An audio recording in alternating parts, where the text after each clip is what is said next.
യോഹന്നാന്റെ സുവിശേഷം 6-ാം അധ്യായം 48 മുതൽ 51 വരെയുള്ള വാക്യങ്ങൾ.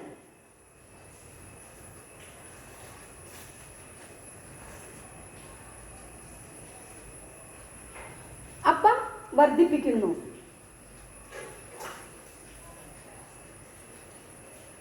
ഞാൻ ജീവന്റെ അപ്പമാണ്. നിങ്ങളുടെ പിതാക്കന്മാർ മരുഭൂമിയിൽ വെച്ച് മന്ന ഭക്ഷിച്ചു, എങ്കിലും അവർ മരിച്ചു. ഇതാകട്ടെ മനുഷ്യൻ ഭക്ഷിക്കുന്നതിന് വേണ്ടി സ്വർഗത്തിൽ നിന്നിറങ്ങിയ അപ്പമാണ്. ഇത് ഭക്ഷിക്കുന്നവൻ മരിക്കുകയില്ല. സ്വർഗത്തിൽ നിന്നിറങ്ങിയ ജീവനുള്ള അപ്പം ഞാനാണ്. ആരെങ്കിലും ഈ അപ്പത്തിൽ നിന്ന് ഭക്ഷിച്ചാൽ അവൻ എന്നേക്കും ജീവിക്കും. ലോകത്തിന്റെ ജീവന് വേണ്ടി ഞാൻ നൽകുന്ന അപ്പം എൻ്റെ ശരീരമാണ്. ഇത് ലോകത്തിന്റെ ജീവന് വേണ്ടി ഞാൻ നൽകുന്ന അപ്പം എൻ്റെ ശരീരമാണ്. യോഹന്നാന്റെ സുവിശേഷം 7-ാം അധ്യായം 14 മുതൽ 28 വരെയുള്ള വാക്യങ്ങൾ. യേശുവിന്റെ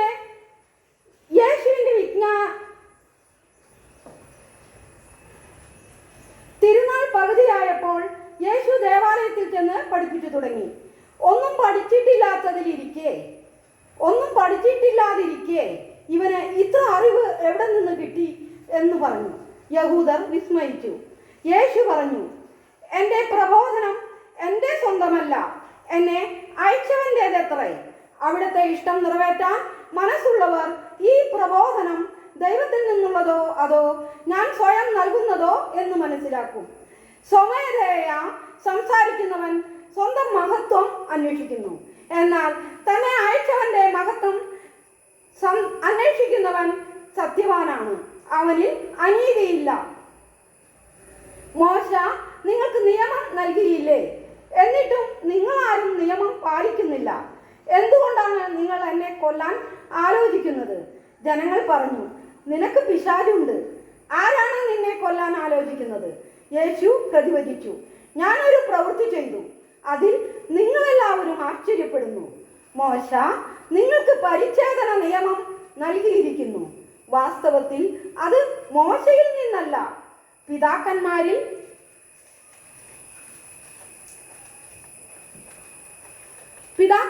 നിന്നാണ്.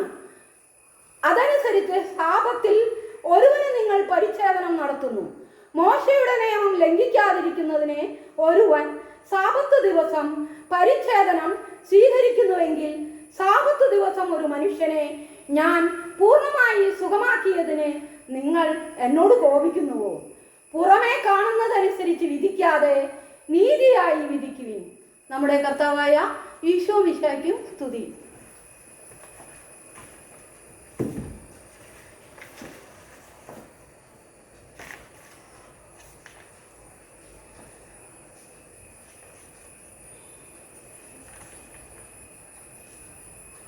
സ്വർഗേഹാവാതിൽ തുറന്നു മാഹേശ്വരൻ മാനവ ഭോജനമായിറങ്ങി. മാനവ സാമന്നായാമെന്നെ പൂജിക്കോർ നിത്യമായി ജീവിക്കും എന്നരുളി. സാധാനം ആരാധന സ്തുതിയും മഹത്വങ്ങളും പാപത്തിൻ മോചനമേകുവാൻ വന്നൊരു പാവന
സത്യവും ജീവനും മുക്തിയും മാർഗവും നിത്യവും മാമഹാരിവാത്മാനും ദേഹവും ദേഹിയും എന്നൂടെ സർവവും അർപ്പണം ചെയ്തിടാം നാഥവരൂ.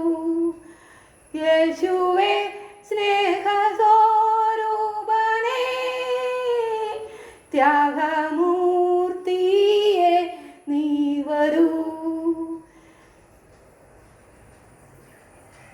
ഓസ്തിയിൽ വാണിടും എൻ ജീവനേ നീ വരൂ, നീ വരൂ, നീ വരൂ, നീ വരൂ.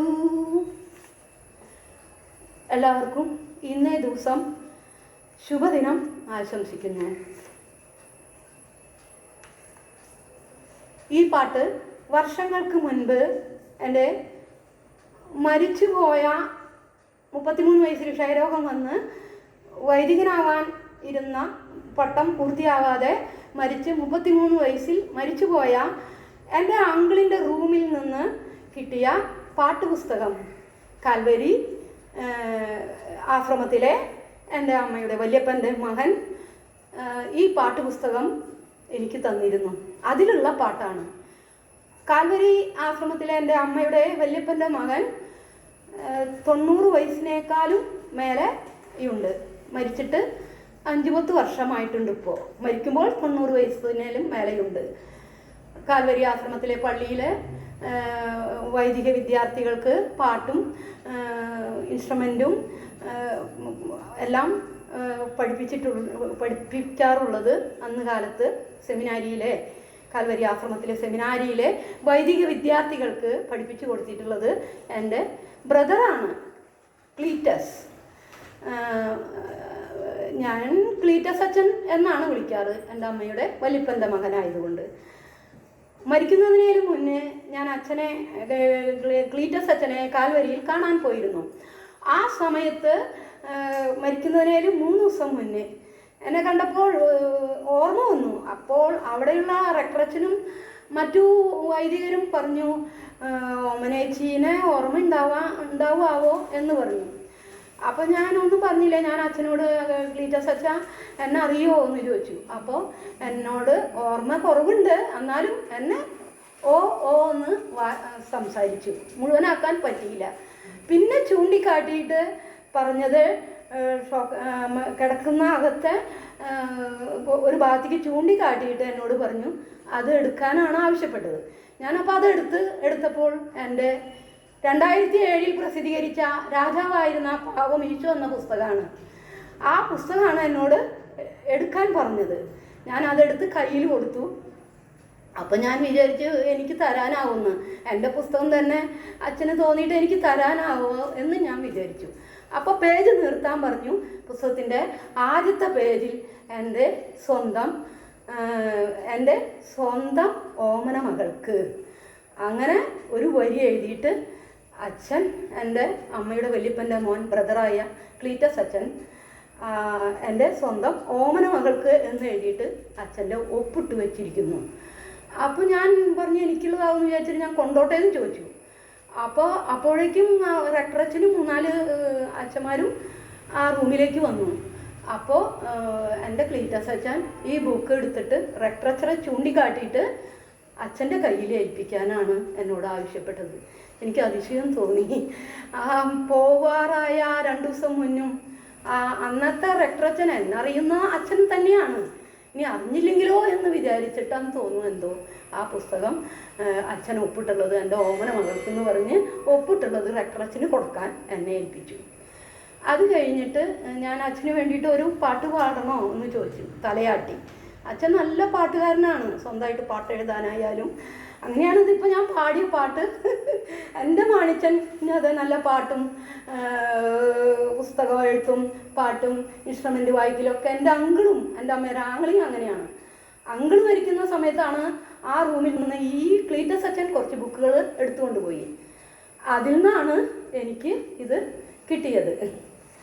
അപ്പോൾ ഇന്ന ദിവസം എനിക്ക് ഈ പാട്ട് പാടാനും അതിനനുസരിച്ചുള്ള ഒരു വചനം വായിക്കുവാനും ദൈവം എന്നെ ഒരുക്കിയതിന് ഞാനും നന്ദി പറയുന്നു. എല്ലാവരും ദൈവമഹത്വത്തിനായി എനിക്കും പലതും ചെയ്യാൻ കഴിയണേ എന്ന് എന്നെ ശ്രവിക്കുന്ന എല്ലാവരും പ്രാർത്ഥിക്കണം. ഞാൻ നിങ്ങൾക്ക് വേണ്ടിയും പ്രാർത്ഥിക്കും.